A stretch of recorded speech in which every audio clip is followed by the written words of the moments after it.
It's wonderful to see some attendees joining with us. Thank you so much for joining us, everyone, today. Thank you. Wow, great to see everyone over here. Fantastic. So everyone, you can see on the screen that there's a check-in question. Share how you're feeling in one word on this wonderful Valentine's Day. If you're celebrating, then a happy Valentine's to you. And if you would also like to share with us in the chat over there, what concerns are you hearing from your staff at the district? So we want to get going. You can start filling this in as we go along. And let's hear from the wonderful participant voices that we've got here today. So thank you for joining. And I'm so excited to learn with everyone. Brilliant. Cool. So pop those answers in the chat. And again, a massive welcome from us, from the Kelvin team, from the Fuel Ed team. We're so excited to have everyone here today. Brilliant. Cool. Oh, we can see that the webinar chat is actually disabled at the moment. So maybe someone on the back end on Kelvin can just enable that. That would be wonderful.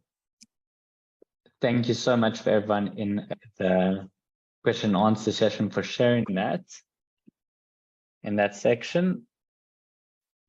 Thank you. Brilliant. So again, wonderful to see everyone here today. We're going to get going in a second. And yeah, in the meantime, maybe you can even just put those into the question and answer section if that's working. We've got to roll with the punch. Oh, fantastic. Yeah, I see the chat's open. So fantastic. Thank you so much for sharing, everyone. And let's keep that coming in for the next half a minute. Yeah, these are fantastic insights. Thank you so much for sharing. And we know sometimes we can feel overwhelmed, swamped, tired. Some of us are feeling happy. Wonderful.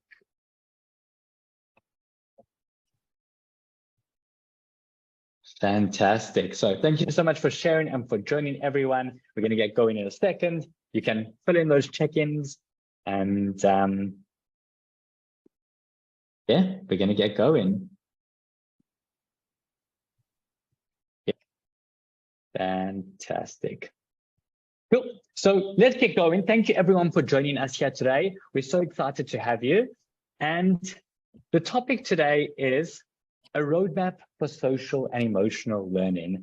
We're so excited to be partnering up with adult SEL experts from Fuel Ed to really learn and explore adult social and emotional learning.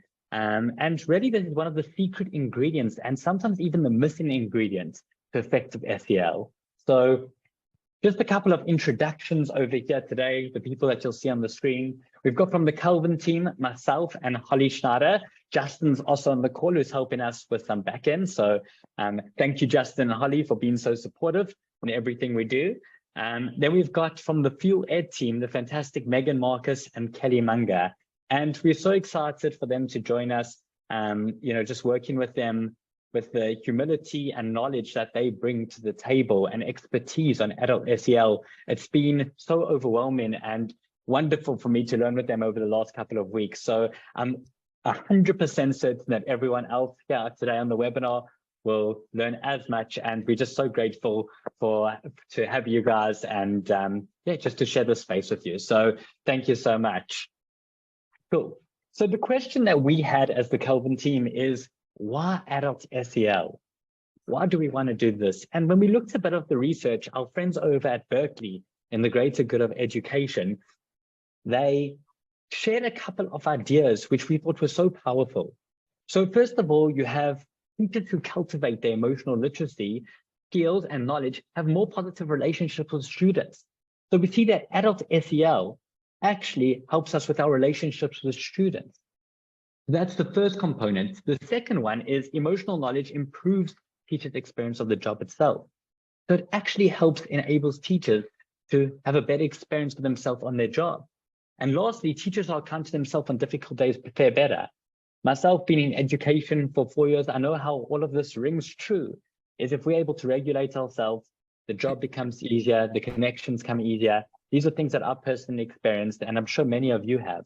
So this is really what we wanted to discuss adult SEL, to teach us how, and bring in FuelEd to help us on this journey.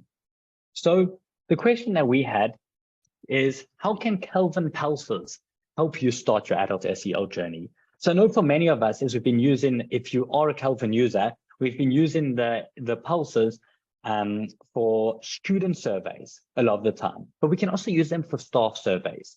So we looked at a couple of the dimensions that you can go and use Kelvin for. And we've got some things like mental health, emotional safety, relationship building, instructional environment, and well-being.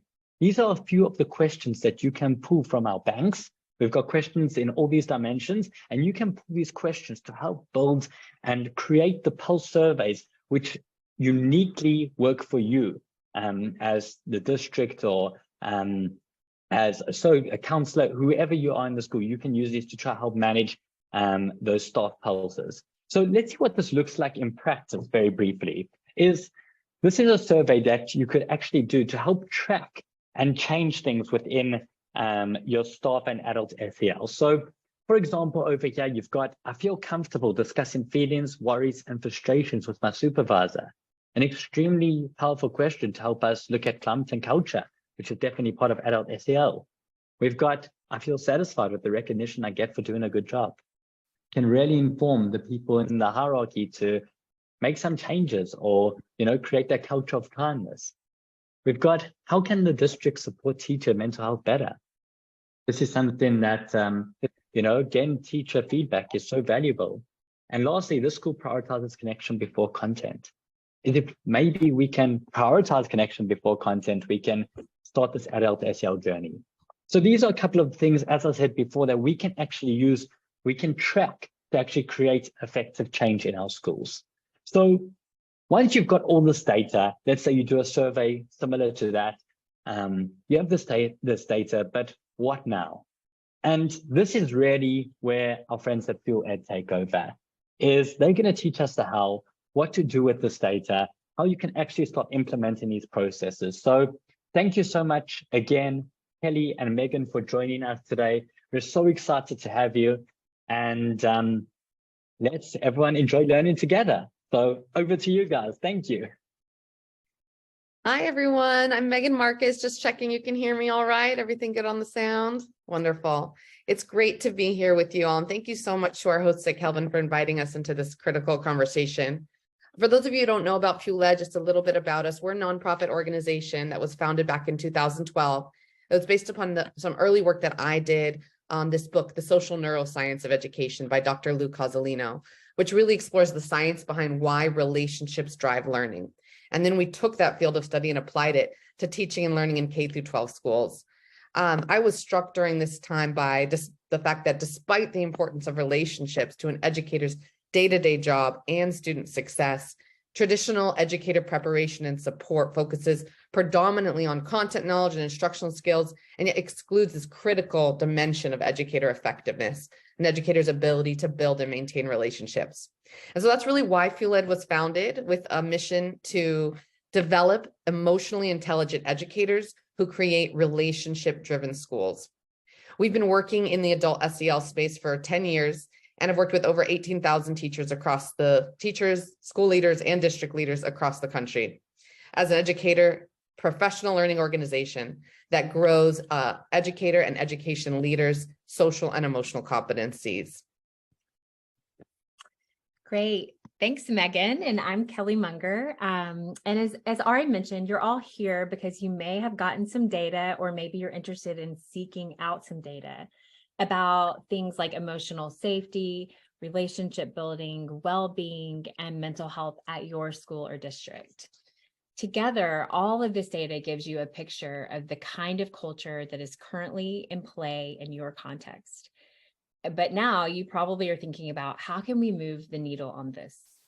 And maybe you're curious about how building adult social and emotional competencies, or adult SEL, can help with that. And so while it's true, get my slides here, while it's true that adult SEL is oftentimes seen as a solution to many of these data points, what we want to drive home today is adult SEL is not just about self-care, even though self-care is a good thing.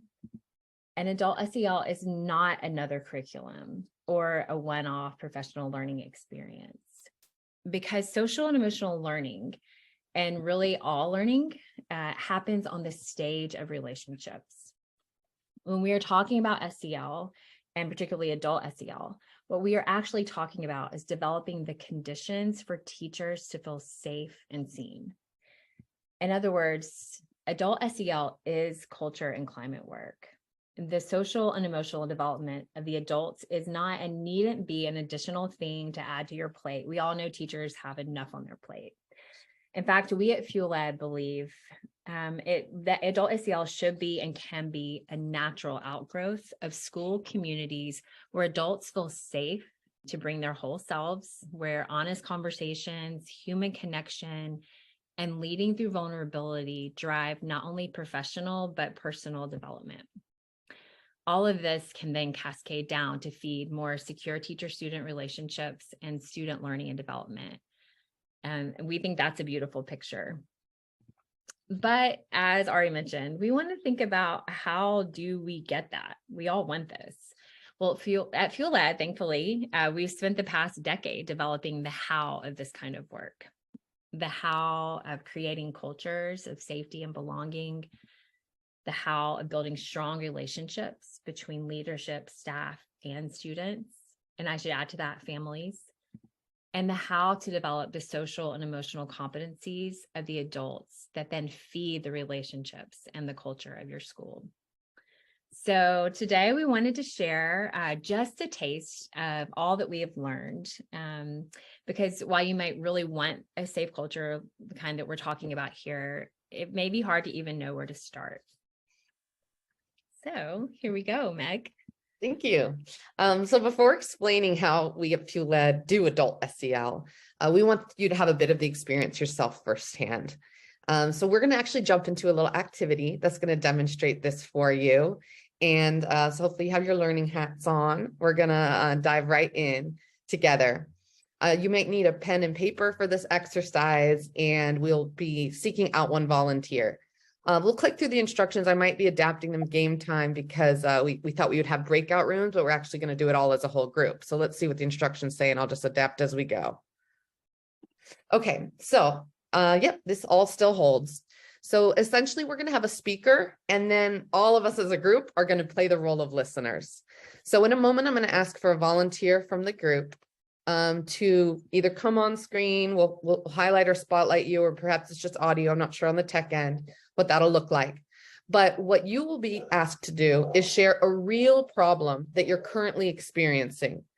And you're going to need this to be something true. So it should be something that you feel comfortable enough sharing with a group of strangers, but also with enough kind of emotional heft that it has that even a bit of charge. But that's honest and true to you. And something that, yeah, you're really grappling with, because you're going to be needing to talk about this for 3 minutes straight, a monologue. This is not a dialogue. Okay, we'll keep the time, and it's actually, that time actually fills up pretty fast. So you can just talk and talk and talk. It'll be great and very relaxing. And what the listener is going to do, which is all of us, actually, I want every person on this webinar to participate, is going to be using a very powerful instructional listening tool that we have developed at Fuel Ed and use all the time with our educators. Just go back one slide real quick before we hop over to this. What you're going to be doing is utilizing this tool, listening and taking notes without responding, right? This is, like I said, going to be a monologue. The person has the stage. They're going to talk for 3 minutes straight, and we're listening, but we're listening in a special kind of way. We're listening without responding, where we're listening without kind of generating our own thoughts and solutions. And we're listening through the lens of their perspective. In a moment, I'm going to share with you the tool, and it's going to be super helpful to help you organize your listening. Once we're done with our listening, I'll give folks a moment to kind of catch up, write any notes, continue to fill out their tool. And then I'm going to ask for a volunteer from the audience of listeners to share what they heard. What were the persons, and now we can kind of go on to the tool. We call this the perspectrum, because it gives you the whole spectrum of what makes up a person's perspective. What are their problems? What are their needs? What are their feelings? What are their thoughts? What are their values?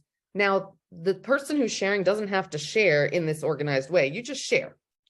But it's on the listener to listen through this lens. If you could skip to the next slide, Kelly, that would be great. Take a moment, everyone on the group call right now, on the webinar, to perhaps create a chart like this so that you can have a kind of a writing tool for yourself. If you're the listener, which should be all of us except one person, you're going to use this chart to write down what you hear as each kind of part maybe comes into focus for you. And it's going to make it a little easier when it comes time for you to share out what you're hearing. We'll have one person predominantly share, and then I'll probably open it for the group of, what else did folks hear that perhaps we missed? Any questions about what we're doing before I elicit our lucky volunteer?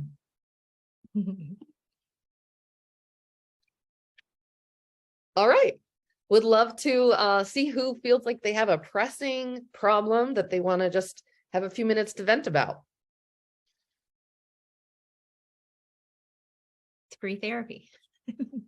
Therapy coming your way. And feel free, participants, to raise your hand to come join on. We can put you on as a panelist. So it'd be really awesome to have someone from our community jump up and share. Yeah. And we can take down the share screen for, I'll give 1 more minute for folks to capture this in their notes and for folks to kind of get the courage to volunteer. And then in a moment, Kelly, let's take down the share screen so we can see our volunteer's face, the person who's sharing. Great. Don't make me cold call you.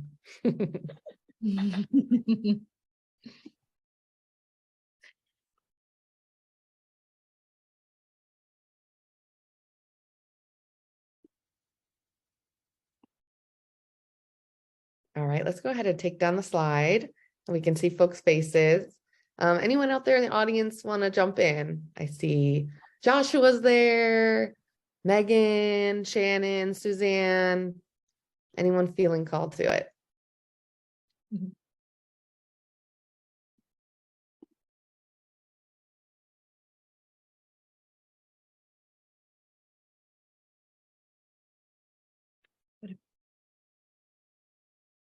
All right. Thank you, Megan. Anyone from the Thank you. Calvin team feel like they had got something they want to share? Otherwise, we have a few fuel-led folks here. I'm sure I can. Oh, Joshua. Thank you, Joshua. Let's pull Joshua up. And I suppose. Thank you. I appreciate the tentative volunteerism. It's totally my brand. Let's do it. Let's do it, Joshua. Hi, nice to meet you, Joshua. Before we jump in, do you want to share your name and where you're calling in from, maybe your title, and then I'll prompt you to get started when you're ready.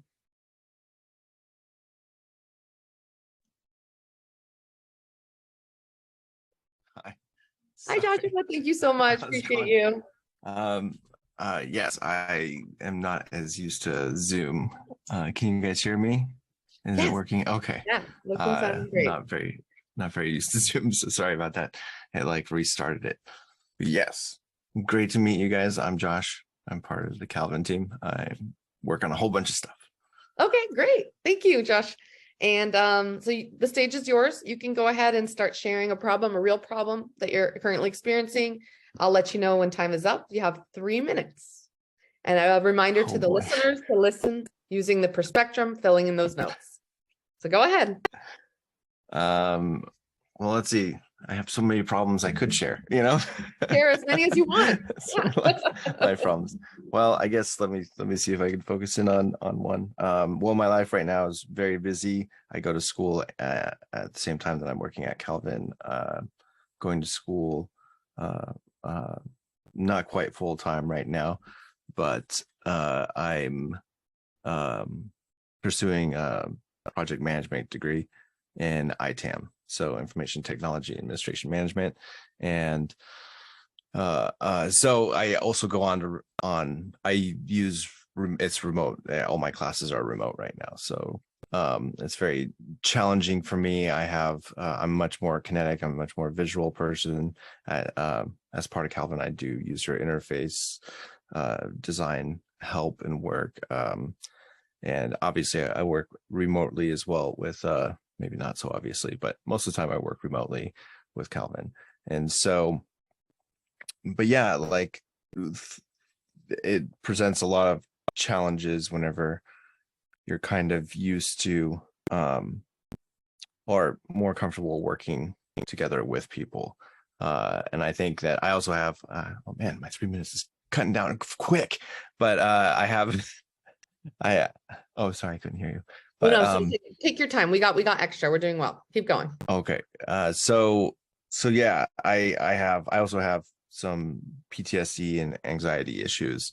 And so a big problem with school for me is gauging expectations and gauging, I don't know, what do you call it? Like how drastic or important something is. And usually like in a classroom environment, I can help gauge my emotions by seeing other people around me and being like, okay, this isn't quite as crazy or as hard. Or for instance, the biggest problem with online environment for me is like contact with the professor.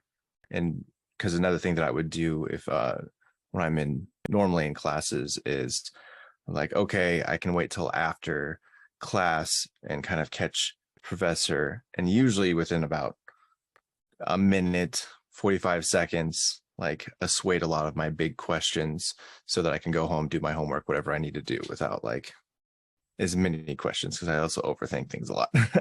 So in the online environment, there's not that communication back and forth. It's like everything is very deliberate. You try to send an email. Sometimes it's been like 4 days before I get something back, and that's after assignment has already been due and it's gone. So that's very, very, very challenging. There's no opportunity there's very, very, very little opportunity to just catch that passing by interaction, or even get like body language. Like whenever a professor, whenever a professor is like presenting an assignment, there's also just stuff in tone or the reaction that the students might have if they say something weird, that they can immediately moderate themselves and like, oh no, I don't mean this, I meant this or whatever. But in classes, like I have a professor now that's really terrible at online things, which is really weird that he's even a professor of this class.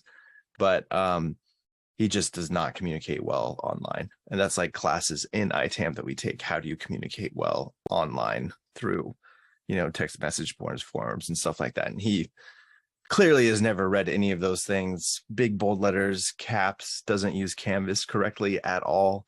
So he's like wondering why nobody showed up to class whenever he sent a message out that he sent 2 messages out the same day at different times saying class is not required, and then later saying class was required. Or why has nobody done their discussion board? Well, it's because he didn't post a place for us to do the discussion board. And so then, so how do you, so anyways, I think I spent my 3 minutes, but that's huge frustration part. It's hard for me to manage my anxiety levels and stress levels when I can't use those traditional means that I would use to limit or control those, or strategies, that I would have. Whew.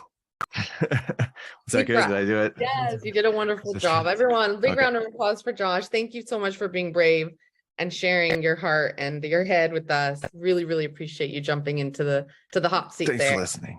Yeah, I hope that the activity will continue to unfold, so you can hang tight right there. But I think the hard part's over for you. So great job, Josh. Thanks. So now everyone, the listeners get to flex their skills. I want everyone to take 1 minute, really, really try to think, reflect on what Josh shared, fill out your perspective. Kelly, if you wouldn't mind briefly pulling up the screen in case anyone didn't get to capture the categories. And in a moment, I'll ask for another volunteer to actually walk through what they heard in each of these categories. So take 1 minute here just to do a written reflection. We'll come back together after that.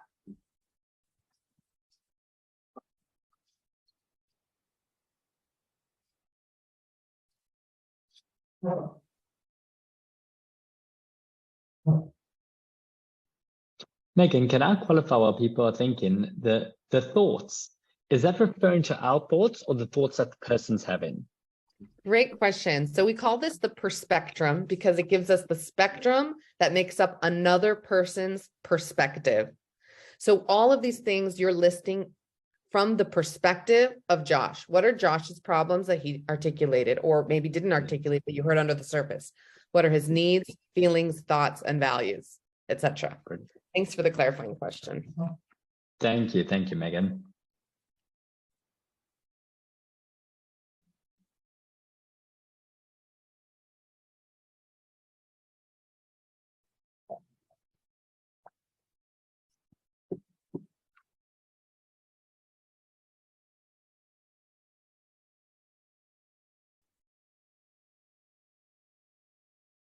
All right, take 10 more seconds there.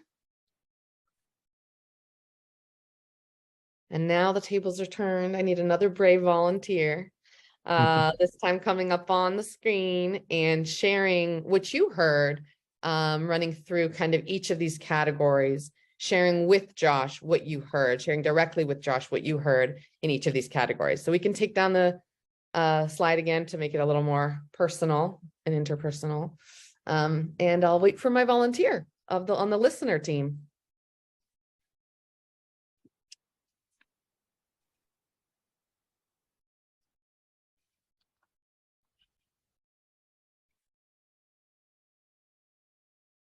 I see Suzanne's raising her hand, which is wonderful. Let's hear from Suzanne. If you're able to come on video, that would be great to see your face. If not, no worries. And you can kick off with your share, sharing what you heard in terms of all those different components of the perspectrum from Joshua's share. Okay, I'm not sure if I can come on video. I don't see where I don't know if I have the capability to do that. Okay, if you can't, that's fine. It's usually on the bottom left next to the mute button. It's a stop or start video, but no worries. You can go ahead and start sharing either way.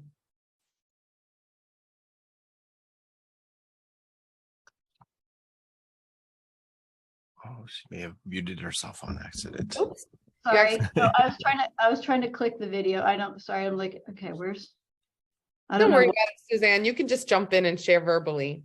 Okay, well, Josh, it sounds like you like one of the biggest problems is that you are having a conflict internally about understanding what you're to being able to clarify the expectations from your remote learning and having some validation about your understanding about what the expectations are. And in particular, it's difficult for you because it's remote learning and you're not able to get the body language, the informal conversation, the nonverbal cues that you might get in person. And it sounds like is it okay if I jump across the spectrum or do I have to go in order? You can go in any order you want, but just keep on rolling through however order you pick. Okay. So it sounds like you really value in-person contact and being able to see how people are responding and getting a sense of like what I can see right now from the panel, like head nodding or a sense of like, oh, you're on the right track, or like that's what it is, or getting some of that cueing that you can't get remotely. And that there's also a lag in time, like for your needs, you need some validation in a shorter period of time, or like some feedback on like, yeah, you're on the track, and not multiple days with just a blank screen, or you have to wait till you're on the next meeting. So you kind of value that type of communication. And I think so for you, like that it results in some feeling of anxiety and not knowing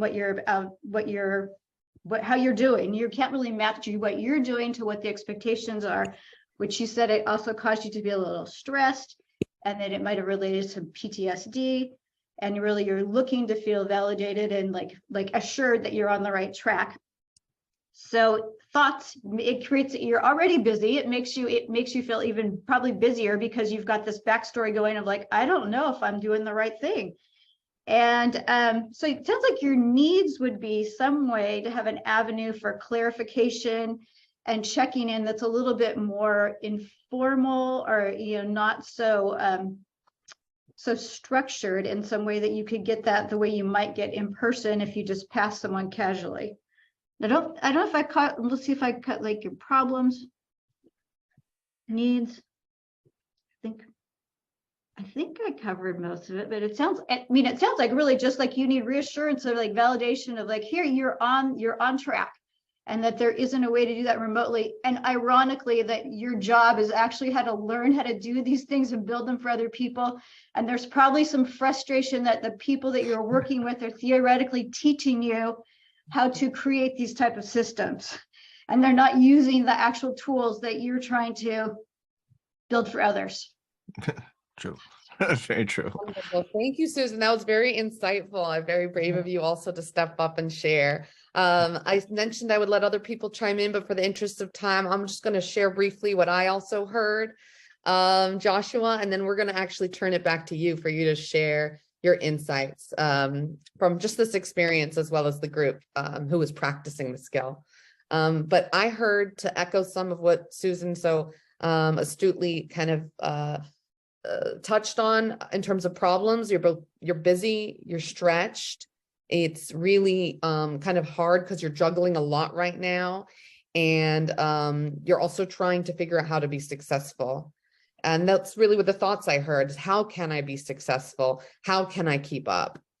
In terms of feelings that I heard from you, Josh, I heard feelings of being scattered, that you're feeling anxious, that you're feeling overwhelmed, frustrated, annoyed, and stressed. In terms of needs, I heard that you're really needing clarity and a sense of more kind of control and empowerment.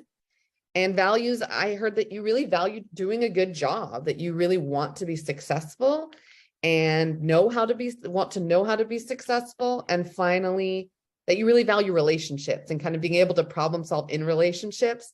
And so this is feeling a little bit uncomfortable for you, that it's all this kind of virtual world, and how can you navigate and be successful here?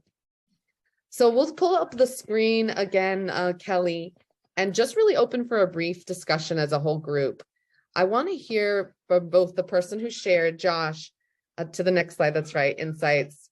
How did it feel to be listened to in that way, to have the stage for that long and share, to be listened to in that way when folks shared back, Susan and myself? What was that like? And then after that, we'll pivot to talking, hearing from the listeners. But starting with you, Josh, let's hear from you. Well, it was nice. I mean, obviously, I was a little nervous going into it, but it was really nice because one of the biggest problems is just identifying a problem, or being able to, through speaking, you have to sort of convey to other people. So very quickly, you have to identify the problem. And obviously for me, kind of overthinking in my own head, it's like I can go to a million different places whenever I'm feeling a frustration or something, and like, why is it? Maybe it's this, and then, or maybe it's this problem, maybe it's this problem. Like, where's the thing? So being able to speak about it, and then knowing that other people, it needs to be coherent enough for other people to understand, is like a kind of like a nice step one of like identifying something even for myself, and understanding that. And it's really nice. And yeah, validating and reassuring that other people would take time to listen to and think about, think with me about how go on that journey, I guess, with me. And it's like, wow, I'm not alone, which is nice. Yeah. So it sounds like at first you sort of felt a little bit of pressure to speak because it's all swirly in your head. But then when you started speaking, you're sort of opening up, getting more clear and coherent yourself. And it just almost felt validating at the end of the day. You felt less alone. You felt maybe more clear and certainly more connected. What was it like to have Susan share? Did what she shared resonate with you? Did what I shared resonate with you? What was that like to have us share back or reflect back in that way, what we got from the perspectrum? I think it was really great, because I think that it felt really great just to have such, other people that are very smart and very kind, thinking through the problem and relating with it, and then automatically lowers anxiety and stress. Because for me, I would be very self-critical. Well, why are you even having these problems in the first place? Like, what's wrong with you? And so it's like, and in such a quick turnover, people being able to like hear those things. So maybe not easily, but like, definitely. And I was like, oh yeah, no, those are all very true. And so it felt very true, and it felt validating, and it immediately released a lot of the self-criticism I had, I guess, for myself about like, there's something wrong with me. And it's like, okay, well, maybe I just have different needs, maybe and because those things are all true. And so maybe it's a bit appropriate that I'm a bit unhappy about the situation. Yeah. Oh, wow. Thank you so much. What a deep and insightful share you just had. I heard that it brought you more clarity, kind of moved from this place of confusion to clarity. I heard that it was like calming for you. It almost was a soothing experience. And more so, it kind of gave you a new voice in your head, right? Whereas before there's this like voice of judgment that's driving the anxiety and driving the confusion. Now there's this new voice that, hey, yeah, these are valid needs. You're affirmed in your issues that you're having. You're affirmed in the feelings that you're having. And it kind of create this new model for you, which is so powerful. Thank you. We'll take Thank it to you. some comments from the audience. What was it like to listen in that way? Was it different for you? Just take one or two from the listeners, and then we'll move forward with kind of unpacking this.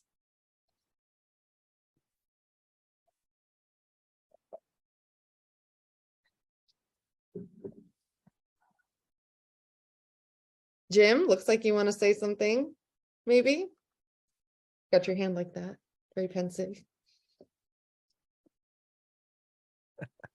I'll go ahead and talk because I'm always a talker, and glad that Josh went, not me, because I would have lasted 30 minutes and everybody would go to sleep. No, for me, just to sit and listen and not chime in, and just be patient and take that information and absorb it, seemed like an eternity, quite honestly. Yeah. Not in my Sorry.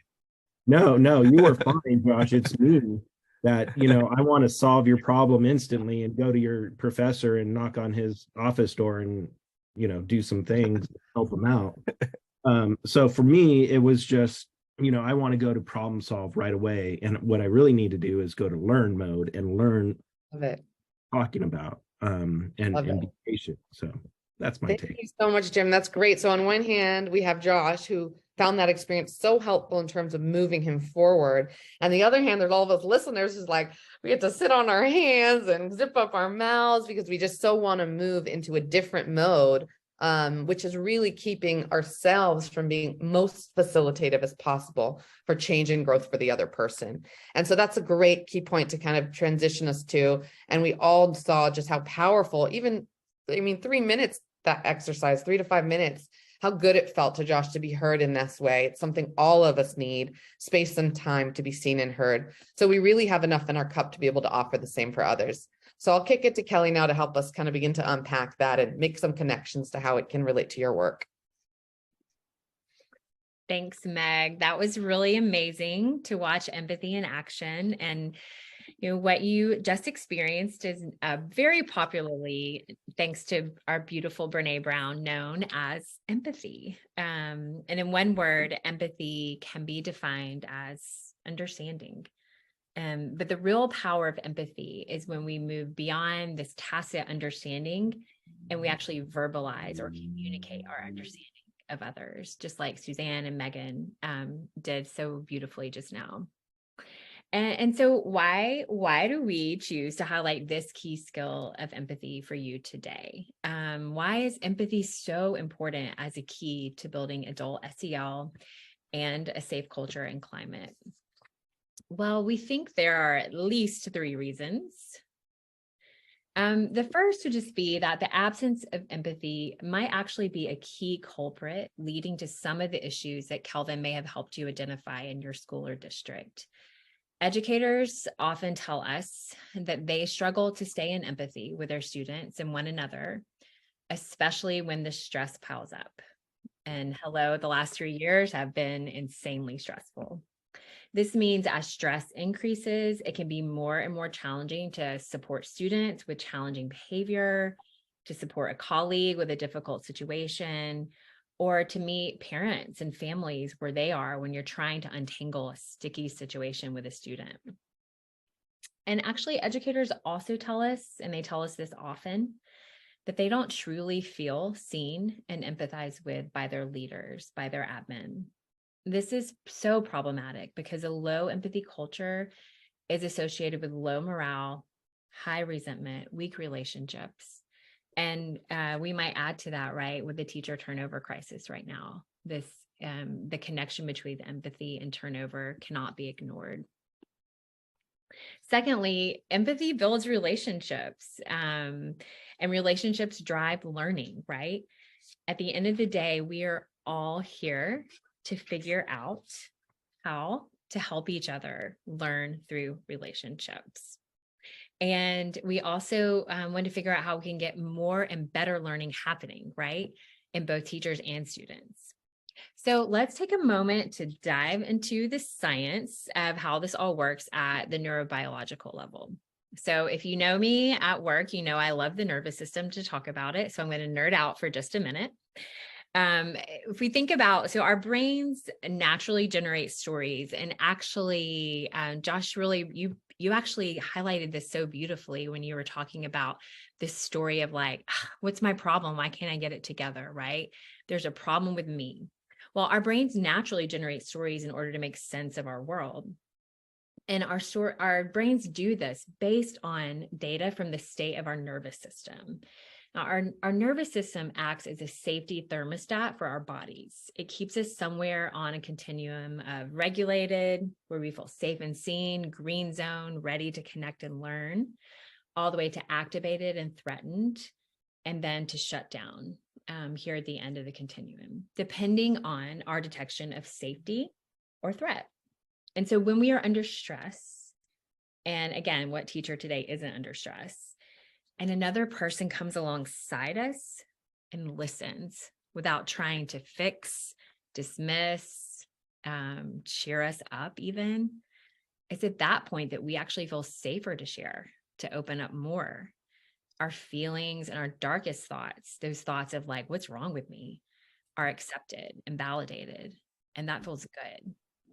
What happens here is our nervous system can move back into this green zone of safety and calm. And the narrative our brain generates shifts from something like, I'm angry, powerless in this situation, to I feel heard, and maybe there are creative ways forward.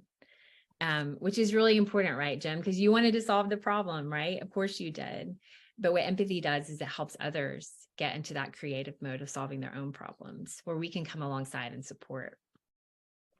When this happens, difficult experiences actually become linked in our bodies to a positive experience of connection and calm. Whatever we are experiencing feels more manageable. We no longer feel alone, and we can begin to maybe see things differently, try new things, explore. In other words, all the things we want to see in schools, right? We can learn. In short, we would just say that empathic connection and secure relationships calms, soothes, and heals stress, builds secure relationships and cultures, and they create the optimal conditions for learning. It's really powerful stuff here. And the thing is it's true for every single adult and every child in every single school building. I'm going to pass it to Meg now. Thank you. Our final answer, if we can advance the slide, our final answer to this question of why empathy is because it's an essential ingredient in moving your adult SEL practice beyond the surface level of self-care. While these self-regulation activities that have been really highly promoted lately, yoga, mindfulness, taking time off, again, no disses to any of that, they've become more increasingly common as pathways to teacher wellness and adult SEL. The problem that we do have with that is that these strategies reflect a primarily solitary practice of self-regulation. The issue with this approach is that on a neurobiological level, self-regulation simply isn't possible without first receiving care in relationships, which is exactly why we cannot ask teachers to take care of themselves if there's no one taking care of them. Let's go way back to our early days as infants and children. We humans actually only learn the skills of self-regulation and master the skills of self-regulation to the degree to which we had repeated experiences of being calmed and cared for through relationships with parents, with caregivers, with teachers, in a process known as co-regulation. But the thing is, many of us may not have ever had that early scaffolding, and as such, we have to develop these abilities later. The good news is the brain is malleable and brain structures and skills can be developed later in life. The bad news is no amount of self-care will get us or our teachers there. The only way to develop brain structures and skills for self-regulation, self-care, resilience in the face of stress is through relationships. Relationships where we feel safe and seen. And therefore, educators really need a lot more than just standalone self-regulation experiences to truly flourish. What they need most is leaders that can provide them with empathic and secure relationships so they can co-regulate during times of stress and more sustainably build their own abilities to do this for themselves. Relationships that provide this kind of experience reliably are called secure attachments. And secure attachment promotes all the things that we want to see in our students: problem solving, learning, exploration, creativity, growth. It's when adults first feel secure that they can then help students feel secure, opening up a lot of space for all the things we care most about. And that's why we not only see adult SEL as a must-do before student SEL, but actually it's not a mutually exclusive or a sequential thing. The truth of the matter is that student SEL happens through adult SEL. So what can you do now? We want to share briefly with you our process for how we build adult SEL on school and system levels, give you a few kind of tips if you want to connect with us going forward, and spend the rest of our time on Q&A. First step in our process is strong leaders, strong teachers. Your self-awareness as a leader, or your leader's self-awareness, if you're coming here as an educator, is critical to the staff feeling seen and safe. Hard stop. Like, that is so essential. And that's really why we start with the journey of social emotional growth for the educational leaders, school leaders, district leaders.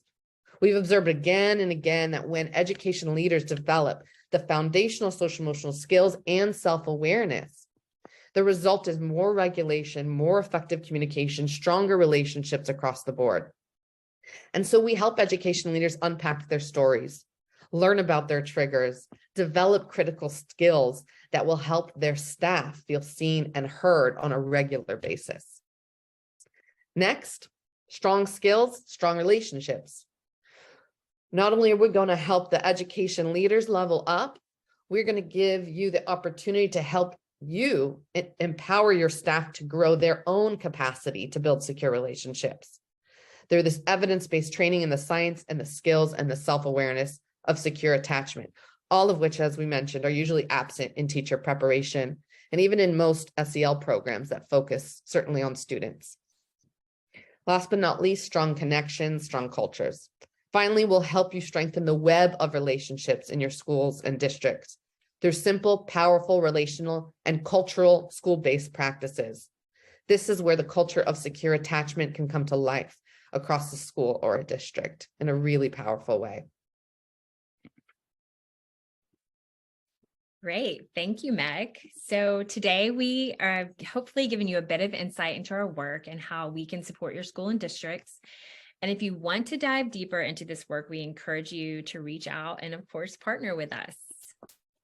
So one of the reasons we were most excited about being here is that we really do believe that pairing data about your educators' needs with professional learning that meets these needs is one of the most powerful ways you can communicate to your staff.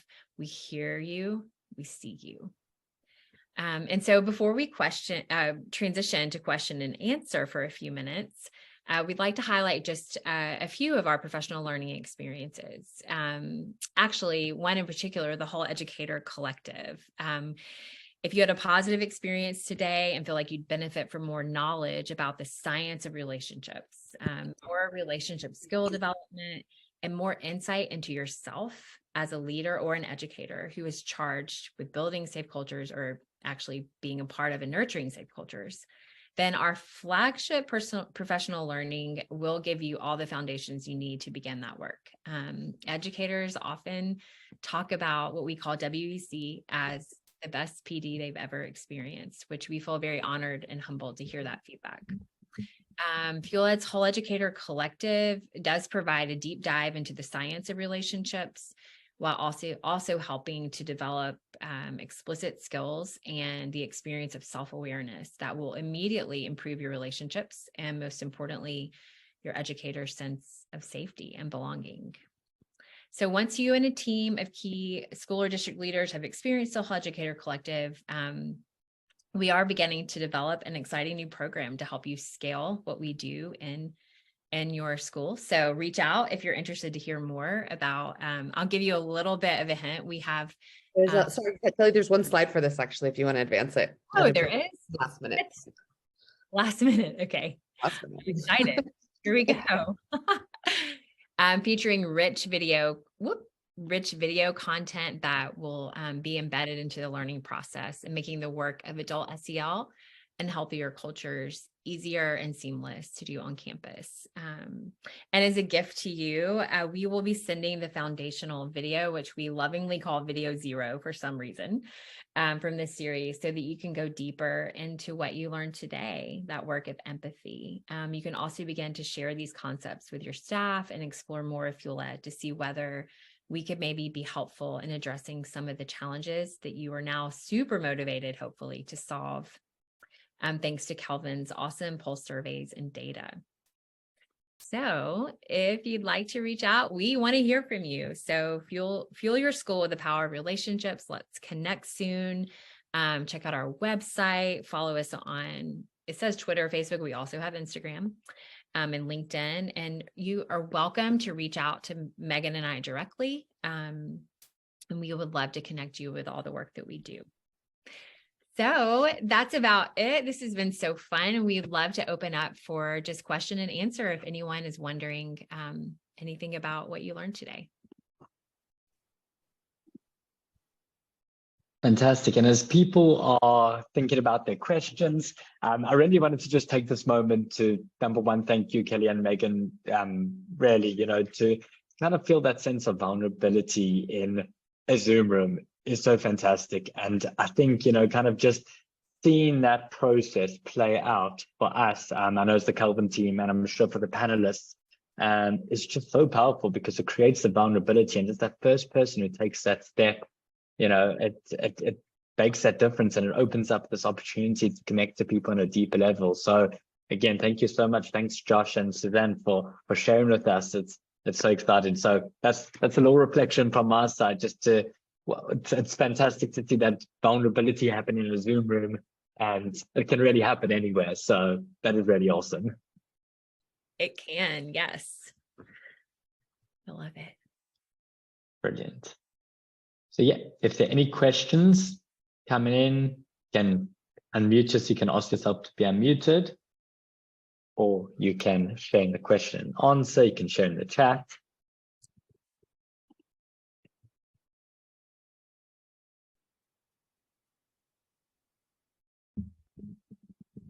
I'm not sure if this is a great question, or I don't know if you guys can hear me. Maybe I have to raise my hand. Yeah, we can hear you. Oh, okay. I was just curious though, and kind of related to what I was communicating before. Do you guys have recommendations for, like, the remote school environment and classroom environment? Like, how do you guys, I'm sure that you guys get those types of questions a lot, but I'd be interested to see, what you guys would say, like any kind of top ideas or concepts that you focus on. Yeah, great. Do you want me to answer, Meg? Yeah, go ahead, and I'll grab Susan's question right after. Okay, great. So we actually wrote a blog about this, so we should send that your way, especially given what you're studying. You might be interested to kind of see that little bit of a deep dive. But I think that actually, you kind of like highlighted how vulnerability is possible here in the remote world, in the virtual world. But this is going to sound really obvious, but I think that, screen on is huge. Screen and sound on. There is something so powerful about our faces, our eyes, and our ability to, I do it naturally. I'm a therapist by training. So the nodding and the like, yes, I'm with you. Getting all of that natural body language does communicate, I see you and I'm here with you and I'm present to you. And I think that the biggest danger in the virtual world, and honestly, even in our brick and mortar schools, is a lack of presence, right? We need to really be with each other. And so being able to take the time to really show that we care through our presence, there's a lot of creative ways for that. But it's like, if I'm teaching virtually, I want screens on, I want sound on, all of those things. So would you add anything to that, Megan or Josh? I see you. Oh, yeah, it's an interesting thing, and I spend a lot of time with my work and with the experience at school thinking about like, what are ways that we could possibly increase that sense of feeling heard, of being responded to, in little ways too, like with the applications that we use to do the schoolwork, and making those feel a little bit more warm, inviting, and reactive and responsive to what, the person using it, for can just get some kind of feedback. So it's not like this cold wall of text or whatever it is that's just not responsive. But it's a very interesting, and like all the stuff that you guys talked about was super awesome. And yeah, lots of future consideration to be had for sure. Thank you. Yeah, thank you. It's such a great question. Yes, thank you, Josh. I'll jump in with, I think Susan wrote a question in the chat about clarifying question about our whole educator collective. And so I think you were talking about kind of operationally how we pace it, but I'm not sure if you were also talking about sort of the scope and sequence of the content. So I'll just touch briefly on both. Essentially, it really takes the participants on a journey that explores going deeper into the science of attachment and trauma, so that they can really understand why and how learning happens through relationships, and the ways in which trauma and actually early attachment experiences can shut down learning, both for one's students, one's staff, and oneself. And then it really moves into building some core skills around secure attachment. Empathic listening is one of them that we really focus on, as well as genuine communication, because really the inverse, or the flip side of making someone else feel heard, is making sure that you're giving yourself voice, right? And being able to speak directly to your own needs and experiences is a equally part of building a secure attachment relationship. And then finally, self-awareness is a really huge aspect of our whole educator collective. We've created some really powerful scaffolded experiences that help educators get in touch with what their triggers are today, and how that might connect to their early childhood or attachment experiences, and then healing spaces that can help them move through and beyond that through the use of story and empathic connection. That's a little bit about the content scope and sequence. And I think you were asking a little bit more logistically about how it's segmented. And that's really through consultation with our specialists on our team. We'll have a conversation with you, whether you're a principal or a district leader, understand your needs, understand the best timing for this to roll out. We do try to condense it as close as possible, as close together as possible, so that the learning doesn't sort of diffuse. But that's all things that we sort of work out in consultation with you. So we have a few folks on our team who actually are our district partnership managers and kind of hold that role. Sarah and Mary are here, so just so you can kind of recognize their names in case you connect with them at a later date. But Kelly and I are also make ourselves available to connect with you as a follow-up from here.